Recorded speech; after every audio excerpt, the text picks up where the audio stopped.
Welcome to கதை திரட்டு audio books. இந்த வீடியோவில் நம்ம என்ன கதை கேட்க போகிறோம்னா, கனவுகளே ஆயிரம் கனவுகளே கதையின் முதல் பகுதி. நம்ம சேனலை இதுவரைக்கும் சப்ஸ்கிரைப் பண்ணாதவங்க சப்ஸ்கிரைப் பண்ணுங்க. பக்கத்தில் இருக்கிற பெல் ஐகானை கிளிக் பண்ணி ஆல்ங்கிற ஆப்ஷனை ப்ரெஸ் பண்ணுங்க. ஸோ தட் நான் போடுற கதைகளை உடனுக்குடனே நீங்கள் கேட்கலாம். வாங்க கதைக்குள்ளே போகலாம். பகல் முழுவதும் இரவாக வேண்டுமென்று இறைவனிடம் வேண்டினேன். இரவு நேர கனவில் மட்டுமே உன்னோடு வாழ்ந்து கொண்டிருக்கும் சுகத்தை நாள் முழுவதும் அனுபவிக்க வேண்டும் என்ற பேராசையினால். அதிகாலை பனிக்காற்று இதமாய் மேனியை தழுவி செல்ல நிதானமாய் மூச்சை உள்ளிழுத்தபடி கண்களை மூடித் திறந்தாள். அந்த குளிர்காற்று உடலின் அனைத்து உறுப்புகளையும் உஷ்ணமாக்கிக் கொண்டு திரும்பியது. பக்கத்து மரத்தில் இருந்து சின்ன சின்ன பறவைகள் தங்களின் கீச்சு குரலில் இன்னிசை எழுப்பும் சத்தம் அந்த நிசப்தமான அதிகாலைக்கு இசையூட்டுவதாயிருக்க, சூரியன் மெதுவாக தன் ஆதிக்கத்தை தன் செம்மை கதிர்களின் வழியே உலகத்திற்கு பரப்ப அந்த ரம்யமான சூழ்நிலையை முழுதாக ரசித்துக் கொண்டிருந்தாள் நித்திலா. கொஞ்சம் கொஞ்சமாக கீழ்வானம் வெளுத்து கொண்டிருந்தது. எத்தனை நேரம் அப்படியே அமர்ந்து கொண்டிருந்தாளோ, அவளின் மௌன நிலையை கலைக்கவென அவளின் 9 மாத செல்ல புதல்வன் தன் பிஞ்ச கால்களை கொண்டு அவள் வயிற்றில் கால் பந்தாட, இஷ், கொஞ்ச நேரம் அமைதியா இரு தம்பி என வயிற்றை தடவி தன் மகனுடன் பேசிக் கொண்டிருந்தாள் அந்த இளைய அன்னை. இன்னும் எத்தனை நேரம் அப்படி அமர்ந்திருந்தாளோ, அத்தை அத்தை, அம்மா கூப்பிடுறாங்க, சீக்கிரமா வாங்க என தன் இரட்டை ஜடை தலையை இங்கும் அங்கும் மாட்டிக்கொண்டு அங்கே ஓடி வந்தாள் 3 வயது அழகு தேவதை அனுஜா. மெதுவா ஓடிவாடா குட்டிமா, வா போகலாம் என அந்த சின்ன தேவதையின் கையை பிடித்து கொண்டு மெல்ல நடை போட்டாள் நித்திலா. உனக்கு விடிஞ்சா அந்த பாறையில போய் உட்கார்ந்து கனவு காண்றதுதான் வேலையா நித்தி? எத்தனை தடவை சொல்லியிருக்க, அங்க தனியா போய் உட்கார்ந்துகிட்டு இருக்காதேன்னு. சொன்னா புரிஞ்சுக்க மாட்டியா நித்தி என கடிந்தாள் நித்திலாவின் அன்பு தோழியும் அனுஜாவின் அன்னையுமான சாருமதி. எனக்கு அங்க இருக்க பிடிச்சிருக்கு சாரு, ஏதோ தனிமையில் இருந்து விடப்பட்டு மனசு நிம்மதியா இருக்கு என்ற அவள் கண்கள் வலியை பிரதிபலிக்க அவளின் பழைய கதையை பற்றி அறிந்தவள், அடியே உனக்கு என்ன இப்ப தனிமை, இங்க என்ன குறைச்சல் உனக்கு? அப்போ என்னோட வாழ்க்கையை என்னவென்று சொல்ல? இத்தனை நாட்களில் ஒரு நாள் கூட உன் மனதை அந்த கொடுமையான நாட்களை மறக்க விடாமல் ஏண்டி தினம் தினம் நினைத்து கொண்டு உன்னையே நீ வருத்தி கொள்கிறாய்? பழைய கதையை நினைத்து கொண்டு நிகழ் வாழ்க்கை சந்தோஷத்தை இழந்துடாத நித்தி. இதை இந்த 8 மாதங்களில் எத்தனை முறை உன்னிடம் சொல்லியிருக்கிறேன். உன்னோட தனிமையை போக்க நான் அனு, தோ உன்னோட வயிற்றில் படுத்துக்கொண்டு கும்மாளம் அடிக்கிறானே உன்னோட பையன், இன்னும் கொஞ்ச நாளில் ரிலீஸ் ஆகிடுவான். இத்தனை பேர் இருக்கும்போது அப்புறம் உனக்கு என்னடி தனிமை? இனிமேல் இந்த மாதிரி உளறி வைத்தாய் மண்டையிலே குட்டுவேன். போடி, போய் குளிச்சுட்டு வா, சாப்பிடலாம் என அன்பாக அதட்டினாள் சாருமதி. இங்க வா அனு, ஸ்கூல் ட்ரெஸ் போடு, உன் பேக் எங்க, ஐடி கார்டு எடுத்து வச்சையா என சரமாரியாக கேள்விகள் எழுப்பிக் கொண்டு மகளை பள்ளிக்கு கிளப்பி கொண்டிருந்த சாருவை எப்போதும் போல் ஒரு பிரமிப்பான பார்வையை வீசியவாறு குளிக்க சென்றாள் நித்திலா. அவள் எப்போதும் இப்படித்தான். அவள் அன்பு அதிரடியாக அதட்டலாகத்தான் இருக்கும். ஆனால் அந்த அதட்டலில் அனைவரையும் கட்டி போடும் வல்லமையை கொண்டவள். பிறந்தவுடன் தாயை இழந்து வளர்ந்த பின் தந்தையின் உடல்நிலை காரணமாக சிறுவயதிலேயே திருமணம் முடித்து கொண்டு விட, அவளின் திருமணமான 2ஆம் மாதமே தந்தை காலமாகிவிட்டார். சரி, இனிமேல் நமக்கு வாழ்நாள் முழுமைக்கும் உறவு தன் கணவன்தான் என்று நினைத்தவளுக்கு அவர்கள் அன்பான உறவின் அடையாளமாக செல்ல மகள் அனுஜா பிறக்க, அவள் பிறந்த 6ஆம் மாதம் கணவனையும் ஒரு சாலை விபத்தில் இழந்தாள் சாரு.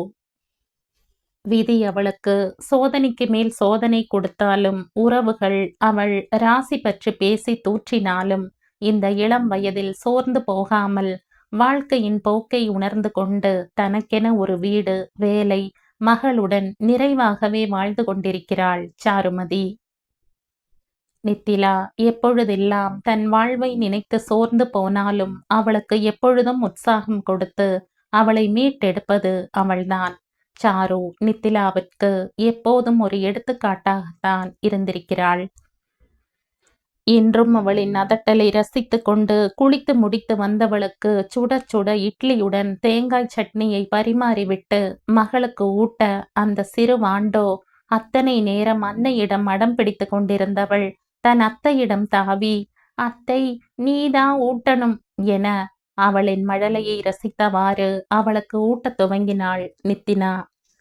அடி பாவி, நான் இத்தனை நேரம் உன்கிட்ட போராடிட்டு இருந்தா உன் சொத்து வந்ததும் உன் வேலையை காட்ட ஆரம்பிச்சிட்டியல்ல. உங்க 2 பேரை பற்றி தெரிஞ்சும் உனக்கு ஊட்ட வந்தம் பாரு, என்ன சொல்லணும், போங்கடி என சாரு முறுக்கி கொண்டு போக நித்தி பேசவா எடுக்கும் முன் அனு அவள் கழுத்தை கட்டிக்கொண்டு, நீயும் சாப்பிடுமா என அவள் பிஞ்சு விரல்களால் இட்லியை சட்னியில் துவட்டி அவளுக்கு ஊட்ட சாரு மகளை ஆசையாக அணைத்து கொண்டாள். தாய் மகளின் செல்ல சண்டையை ரசித்துக் கொண்டிருந்த நித்திலாவிற்கு அந்த நொடியில் அவளை பெற்றவளின் நினைப்பு அவள் அனுமதி இல்லாமல் வந்து மீண்டும் அவளை வருந்த செய்தது. ஆனால் அந்த வருத்தத்தை வெளிக்காட்டாமல் தன்னை சமாளித்து கொண்டு உணவுண்டு முடித்தாள். ஹேய், எங்க நித்தி கிளம்பிட்ட என தனது சேலையை சரி செய்து கொண்டு கையில் ஸ்வெட்டருடன் வெளியே வந்த நித்தியிடம் வினவ, எங்கயா, வேலைக்கு தாண்டி, இது என்ன கேள்வி என தன் பேக்கை குடைந்தவாறு பதிலளித்தாள்.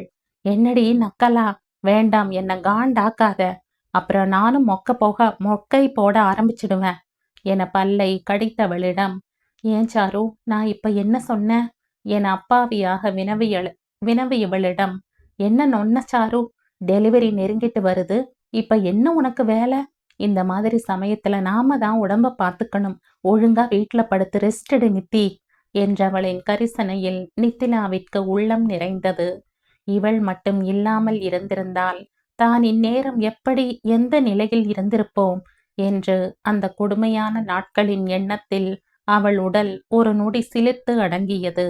அவள் உடல் நடுக்கத்தை உணர்ந்து கொண்டு அவள் அருகில் வந்து அவள் தோள் பற்றி தன்னுடன் அணைத்து கொண்டாள் சாரு. மௌனமாக கழிந்தன சில நொடிகள். வீட்டு வாசலில் பள்ளி வாகனம் ஒலி எழுப்பியது. நித்தி, நீ ரெஸ்ட் எடுத்துக்கோ என சாரு கிளம்ப ஆயத்தமாக, ப்ளீஸ் சாரு, இன்னமும் கொஞ்ச நாளைக்கு மட்டும், வீட்டில் இருந்தா தேவையில்லாத எண்ணங்கள் வந்து என்னை வாட்டி எடுக்குதுடி என அவள் கையை பிடித்து கொண்டு வேதனையுடன் சொல்ல, அவள் வேதனையை உணர்ந்து கொண்டவள், சரி சரி வா போகலாம், இன்னும் 2 நாள் கழிச்சு லீவு போட்டுக்கலாம் என்றவாறு அனுஜாவை அழைத்து கொண்டு வெளியே வந்த மூவரையும் பார்த்து, குட் மார்னிங் லேடிஸ் என்றார் 50 வயது இளைஞன். அந்த பள்ளி வாகனத்தின் ஓட்டுநர் அந்த இளைஞனுக்கு தங்களின் காலை வணக்கத்தை தெரிவித்துவிட்டு வாகனத்தில் ஏற வண்டி மூணார் ரோட்டில் பயணிக்க ஆரம்பித்தது. மூணார் கேரள மாநிலத்தில் இடுக்கியில் அமைந்திருக்கும் ஒரு தென்னிந்திய சிம்லா என்றே சொல்லலாம். எண்ணற்ற இயற்கை வளங்களையும் கண்கவர் இயற்கை காட்சிகளையும் கொண்டுள்ள அருமையான சுற்றுலா தலம். மதுரபுழா, நல்ல தண்ணி, குண்டலி ஆகிய 3 நதிகளும் இணையும் இடம் ஆதலால் மூணார் என்று அழைக்கப்படுகிறது. எங்கே பார்த்தாலும் பச்சை பசேலென புல்வெளிகளும் சாலையின் 2 பக்கமும் நிறைந்திருக்கும் தேயிலை தோட்டங்களும் காண 2 கண்கள் போதாது. சூரியன் எப்போதும் தன் முழு கதிர்களை வீச முடியாதபடி மேகம் எப்போதும் தனது நீண்ட கைகளால் தடுத்து கொண்டிருக்கும். எப்போதும் போல் வண்டியின் ஜன்னல் கம்பிகளில் தலை சாய்த்தவாறு நித்திலா இயற்கையை ரசித்து கொண்டு மௌனமாக அமர்ந்திருந்தாள். ஏனோ என்று அவளுக்கு விடிந்ததில் இருந்தே மனது ஏதோ குழப்பத்தில் உழன்று கொண்டிருந்தது. இது போன்ற உணர்வு அவளுக்கு அடிக்கடி வந்ததுண்டு. என்றும் அவள் உள்ளுணர்வு பொய்த்து போனதில்லை. இன்றும் அதுபோலவே ஒருவித பதட்டத்துடன் அந்த நாள் துவங்கியது. தன் நினைவுகளில் இருந்தவள் வண்டி நின்றதும் தான் தன் சிந்தனையில் இருந்து விடுபட்டாள். கொழுக்குமலை டீ எஸ்டேட்டில் நித்திலாவும் சாருமதியும் இறங்கிக் கொள்ள அனுஜாவிற்கும் மற்ற பிள்ளைகளுக்கும் டாட்டா சொல்லி வழி அனுப்பிவிட்டு தங்களின் பணியை காண சென்றனர் இருவரும். சாருமதி எஸ்டேட்டில் மேனேஜராக வேலை பார்க்க, நித்திலா அவளுக்கு கீழ் சீனியர் சூப்பர்வைசராக வேலை பார்த்து கொண்டிருந்தாள்.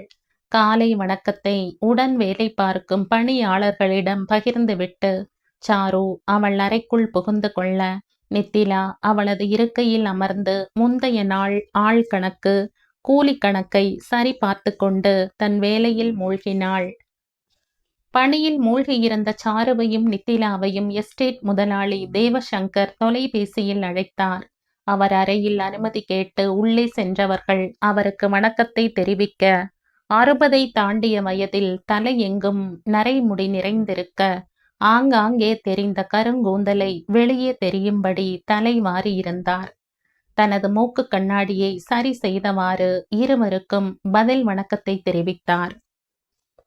எப்போதும் போல நித்திலா முந்தைய நாள் கணக்கையும் சாரு தேயிலை உற்பத்தி கணக்கையும் கொடுத்துவிட்டு அவர் சரி பார்ப்பதற்காக நிற்க, அதை வாங்கி கொண்டவர், நான் உங்க 2 பேரையும் கூப்பிட்டாலே ஏதோ ஒரு ஃபைலோட வந்துடுறீங்க. அதனால தான் நான் உங்களை அழைக்கிறதே இல்லை. ஏன் எனக்கு எப்பவுமே வேலை கொடுக்கறதுலயே குறியா இருக்கீங்க என சலித்து கொள்ள, அட போங்க அங்கிள், உங்களுக்கு வேலை பார்க்கறதுல அப்படி என்ன கஷ்டம்? உங்க சொத்தை நீங்க கவனிக்காம இருந்தா மத்தவங்க உங்களை ஏச்சிட்டு தலையில மிளகா அரைச்சிடுவாங்க. சோம்பேறித்தனமா இருக்காம கணக்கு சரி பாருங்க அங்கிள் என உரிமையாக அதட்டினாள் சாரு. உங்க அப்பனை போலவே நீயும் என்னை அதட்டி வேலை வாங்குற. நீ இப்படி அதட்டினா எனக்கு அடிக்கடி யார் முதலாளிங்கிற சந்தேகம் வந்துடுறது. எப்படி நித்தி இவளை சமாளிக்கிற என தேவசங்கர் சாருவை செல்லமாக கடிய, அவர் சாருவின் தந்தையை பற்றி பேசியதும் அவள் வருந்துவாளோ என நினைத்து நித்தி அவள் முகத்தை பார்க்க, அவளோ எந்த சலனமும் இல்லாமல் புன்னகை முகத்துடனே அமர்ந்திருந்தாள். எப்போதும் போல அவளது நிமிர்வு இன்றும் நித்திலாவை வியக்க வைத்தது. சாருவின் தந்தை ஸ்ரீனிவாசன் தேவசங்கரின் டீ எஸ்டேட்டில் கடைநிலை தொழிலாளியாக துவங்கி நாளடைவில் கொஞ்சம் கொஞ்சமாக வளர்ந்து அவரின் எஸ்டேட் மேனேஜராக இருந்தார். தேவசங்கர் எப்போதும் ஒரு முதலாளி போன்று இருக்க மாட்டார். அதனாலே தேவசங்கருக்கும் ஸ்ரீனிவாசனுக்கும் ஒரு நல்ல நட்புறவு ஏற்பட்டது. தேவசங்கர் பார்த்து வளர்ந்தவள்தான் சாரு. 2 மகன்களை பெற்ற சங்கருக்கு எப்போதும் அவளின் மேல் தனி பிரியம் உண்டு. நாளடைவில் ஸ்ரீனிவாசன் உடல்நிலை நலிந்து போக, சென்னையில் படித்து கொண்டிருந்த சாருவிற்கு அவசரமாக திருமணம் முடித்து, அதுவும் சாருவின் வாழ்க்கையை கேள்விக்குறியாக்கிவிட, அவள் ஒரு கூட்டுக்குள் ஒடுங்கி விடாமல் இருக்க சங்கரும் ஒரு காரணம். ஆனாலும் ஸ்ரீனிவாசனும் சரி, சாருமதியும் சரி, தாங்கள் தொழிலாளி என்பதை இதுவரை மறந்ததில்லை. அந்த குணமே சங்கரை மேலும் மேலும் ஈர்த்தது. அவளைப் போலவே நித்திலாவும் அமைதியான முகத்துடன் இருக்க, நித்திலா வந்த முதல் நாள் அவள் முகத்தில் சோக ரேகைகள் அளவுக்கு அதிகமாக இருக்க, அவளது முந்தைய கதையை பற்றி ஏதும் கேட்காமல் அவளையும் தனது கம்பெனியில் வேலைக்கு சேர்த்து கொண்டார். எப்போதும் இருக்கும் உரிமையுடன், நீங்களே முதலாளியா இருங்க அங்கிள், எனக்கு அந்த தலைவலி வேண்டாம். சரி, எதுக்கு எங்களை கூப்பிட்டீங்க? விஷயத்த சொல்லுங்க. எங்களுக்கு நிறைய வேலைகள் இருக்கு. நான் என்ன உங்களை மாதிரி வெட்டி ஆபீசரா என சாரு அதட்டலாக சொல்ல, அப்பா, சரியான கட் அண்ட் ரைட் பேர் வழிதான். விட்டா என்னை இங்கிருந்து பேக் செஞ்சு அனுப்பிடவ போல இருக்கு. சரி விஷயத்துக்கு வர்றேன். உங்கள் 2 பேத்துக்கும் இன்னைக்கு இங்க வேலை இல்லை. நாளைக்கு நமது எஸ்டேட்ல சினிமா எடுக்க சென்னையிலிருந்து படக்குழு வருது. அவங்களுக்கு வீட்டை சுத்தப்படுத்த சொல்லி இருக்கேன். நீங்க 2 பேரும் அங்க போய் வேலை எப்படி நடக்கிறதுன்னு கவனிச்சுக்கங்க. நித்திமா, உன்னால முடியுமாடா என நித்திலாவின் அனுமதி கேட்க, அத்தனை நேரம் இவர்களின் உரையாடலை அமைதியாக கேட்டு ரசித்து கொண்டிருந்த நித்திலாவுக்கு தேவசங்கர் சொன்ன செய்தி கேட்டு அவளின் முகமோ அந்த குளிரிலும் வேர்த்து உடல் சூட்டை வெளிப்படுத்த அவள் சலனமற்று அமர்ந்து கொண்டிருந்தாள். இரவுகளில் கூட உன்னைத்தான் பார்க்கிறேன், கனவுகளில் அல்ல. இரவுகளில் கூட உன்னைத்தான் பார்க்கிறேன், கண்களில் அல்ல, கனவுகளில். இப்போ எதுக்கு நித்தி இப்படி அழுதுட்டு இருக்க? உன்னைத்தான் கேக்குற நித்தி, பதில் சொல்லாம ஏண்டி இப்படி அழுதுட்டு இருக்க தனது அலுவல் அறையில் அமர்ந்து தேம்பி தேம்பி அழுது கொண்டிருந்த நித்திலாவை சாரு அவளின் குரலை சற்றே உயர்த்தி கேட்கவும் கண்கள் நிறைந்த கண்ணீருடன் அவளை நிமிர்ந்து பார்த்தாள். எஸ்டேட் வீட்டுக்கு போக முடியுமா என்று கேட்ட தேவசங்கருக்கு பதில் சொல்லாமல் நித்திலா சிலையாக அமர்ந்திருக்கவும், நாங்க போறோம் அங்கிள், ஒன்னும் பிரச்சனை இல்லை என சங்கருக்கு பதில் அளித்துவிட்டு நித்திலாவை அழைத்து கொண்டு தனதறைக்கு வந்து சேர்ந்தாள் சாருமதி. வந்தது முதல் அவள் இப்படியே அழுது கொண்டிருக்கவும் கடுப்பான சாரு, என்ன அப்படி பாக்குற, கேட்டதுக்கு பதில் சொல்லு என அதட்டவும், என்ன சாரு, எல்லாம் தெரிஞ்சும் நீ இப்படி கேக்குற? என்ன எல்லாம் தெரிஞ்சும் என மீண்டும் அவளை கேள்வி கேட்டு வைக்க, என்னடி என்னை இப்படி வதைக்கிற என கண்களில் வலியுடன் அவள் வினவ, அவள் அருகில் வந்தவள், ஓங்கி ஒன்னு வச்சனா, நான் உன்னை வதைக்கிறனா? உன்னை வதைக்கிற அளவுக்கு இப்ப என்ன குடி முழுகி போச்சு? ஏண்டி, இன்னமும் எத்தனை நாளைக்கு பழசையே நினைச்சு உன்னையும் வருத்திக்கிட்டு உன் வயித்துல இருக்கும் பிள்ளையையும் துன்பப்பட வைக்க போற? சினிமா ஷூட்டிங்காமா சாரு? அவன் வந்தா என்னால, எனக்கு பயமா இருக்கு சாரு என அவள் மனதில் இருந்த பயம் அவள் கண்களிலும் குரலின் நடுக்கத்திலும் அவளுக்கு தெளிவாக புரிந்தது. என்ன நித்தி, லூசு மாதிரி பேசுற? உலகத்துல அவன் ஒருத்தந்தான் சினிமாவில் இருக்கிறானா? வரப்போறது அவன்தான்னு நீயா நினைச்சுக்கிற. சரி, அப்படியே அவன் வந்தாலும் நீ ஏன் தேவையில்லாம பயப்படணும்? உன்னால அவனை எதிர்த்து சமாளிக்க முடியாதா என்றதற்கு அவள் சில கணங்கள் மௌனம் காக்க, பின், அவனை சமாளிக்க முடிஞ்சிருந்தா நான் இப்போ இந்த நிலைமையில இருந்திருக்கவே மாட்டேன் சாரு என தன் நிலையை எண்ணி வருந்தி இருந்தாள்.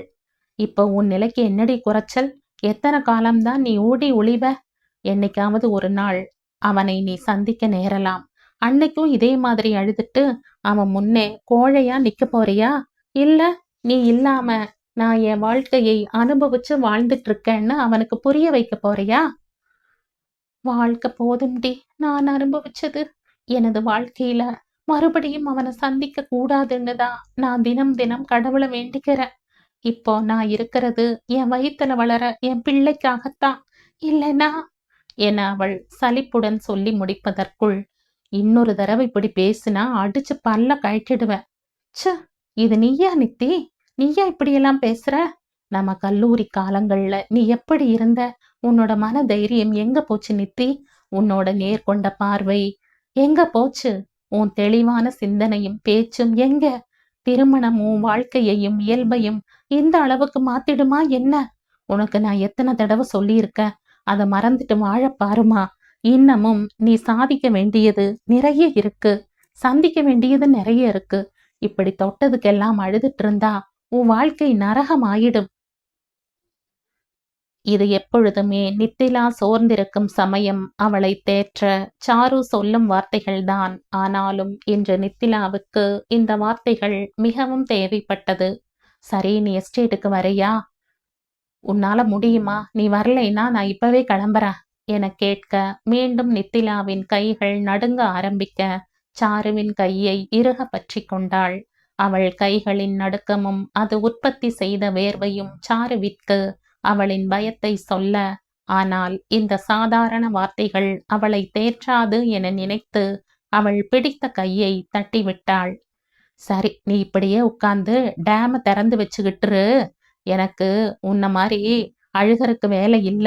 அழுகிறத தவிர்த்து எனக்கு 1000 வேலை இருக்கு. நான் கிளம்புறேன் என அவள் பையை தோளில் மாட்டிக்கொண்டு கிளம்ப ஆயத்தமாக வேகமாக எழுந்து, சாரு, என்னை தனியா விட்டுட்டு போகாத, நானும் வர என அவளும் அவள் பையை எடுத்துக்கொண்டு அவளுடன் கிளம்பினாள்.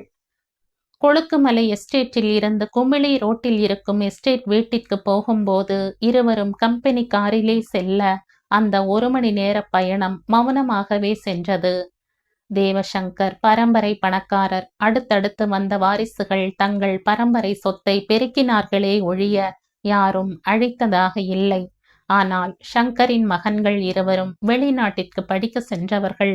வெளிநாட்டு மோகம் தொற்றிக்கொள்ள இந்தியா திரும்புவதை பற்றி யோசிக்காமல் அங்கேயே இருக்கவும் ஒற்றை ஆளாக இந்த வயதில் முழு சொத்தையும் பராமரிக்க முடியாமல் இருக்கிறார்.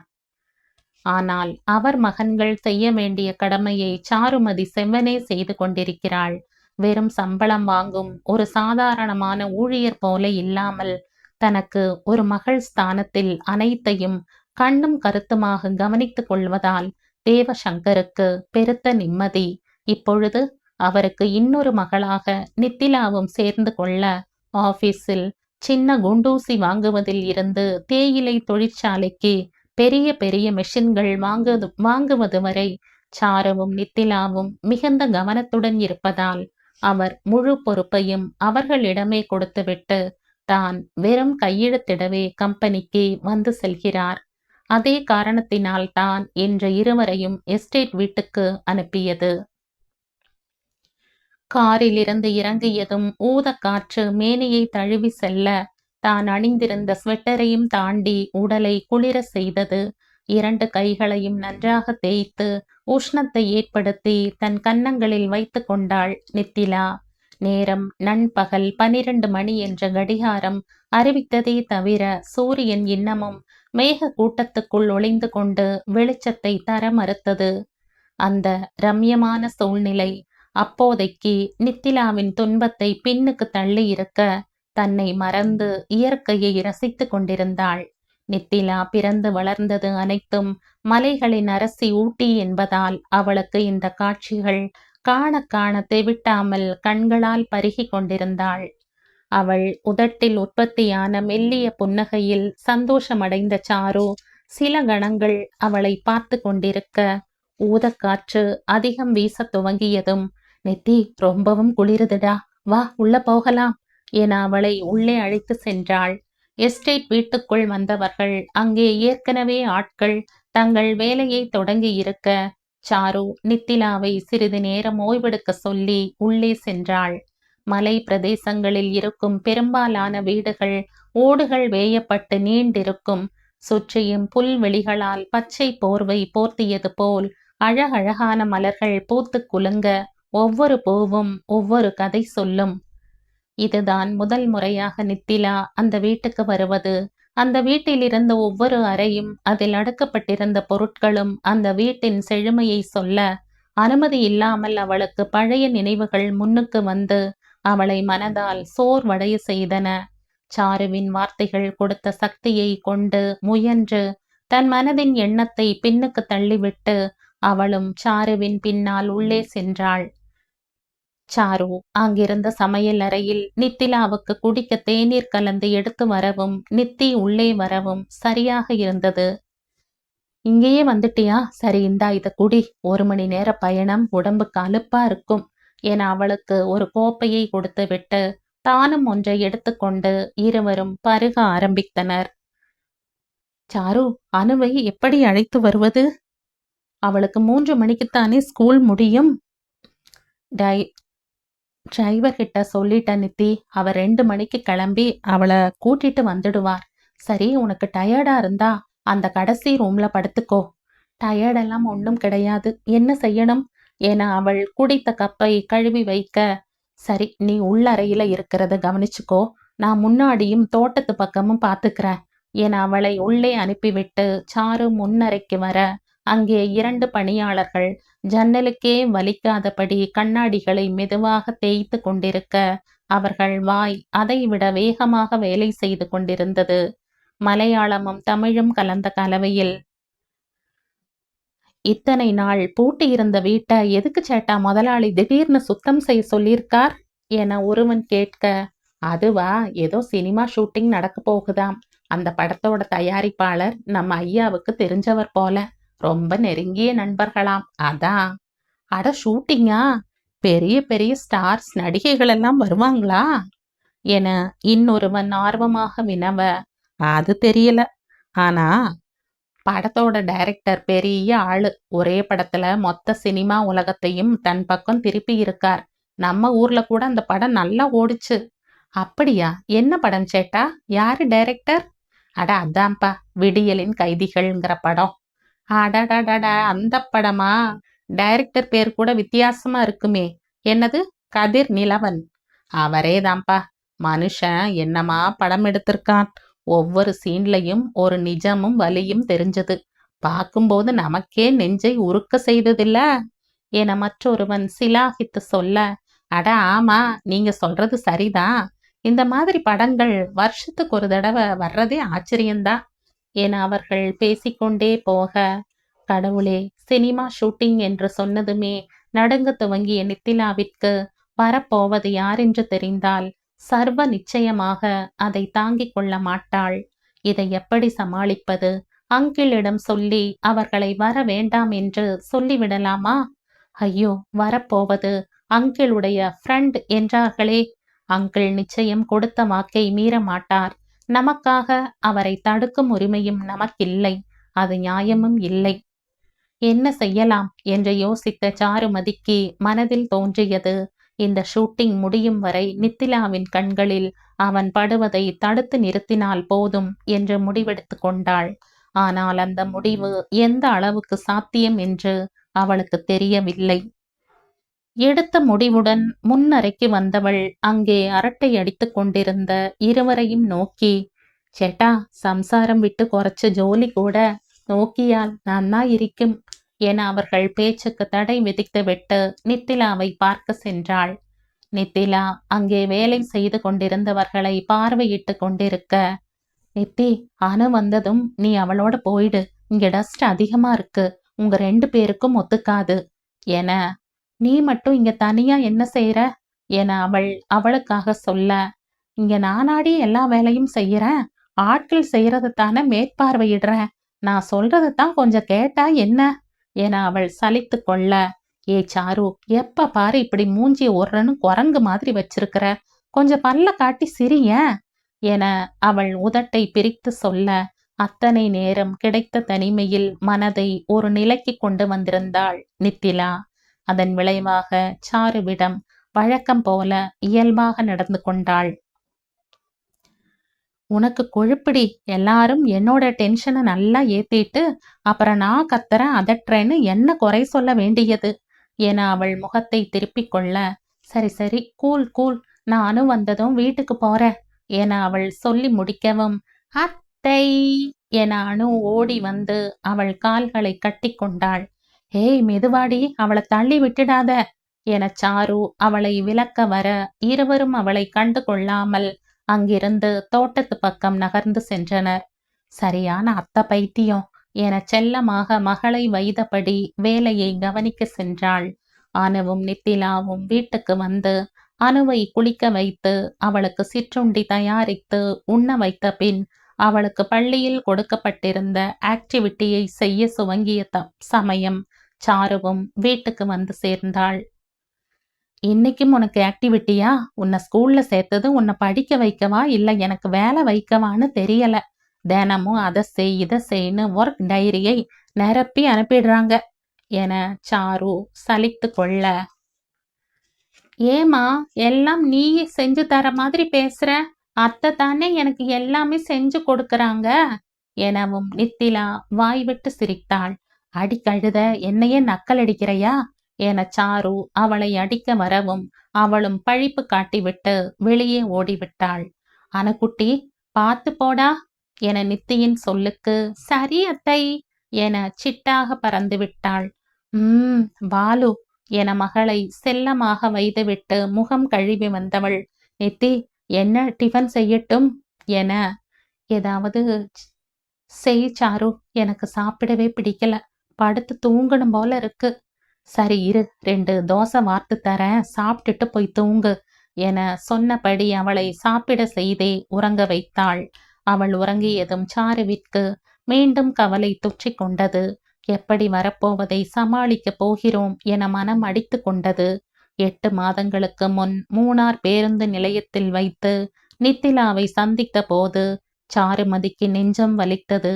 அவள் இருந்த கோலத்தில் பயந்து போய் அவள் அருகில் சென்றபோது நித்திலா அவள் மேலே மயங்கி சரிய பதறி அடித்து கொண்டு அவளை மருத்துவமனை அழைத்து சென்ற போது, அவங்க ரொம்பவும் வீக்கா இருக்காங்க, சாப்பிட்டு 2 நாட்கள் இருக்கும் போல, அதிகமான ஹைப்பர் டென்ஷன், இன்னொரு தடவை பிபி அதிகமாகி இந்த மாதிரி நடந்தா நிச்சயம் அவங்களுக்கும் நல்லதல்ல, வயிற்றுல வளர்ற பிள்ளைக்கும் நல்லதல்ல என மருத்துவர் சொன்ன செய்தி இன்னமும் சாருவின் காதில் ஒலித்துக் கொண்டிருந்தது.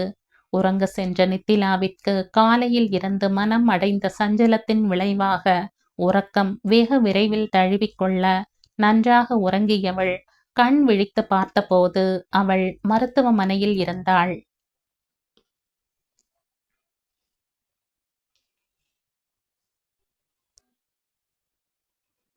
இந்த கதையின் தொடர்ச்சியை அடுத்த பதிவில் கேட்கலாம். நன்றி.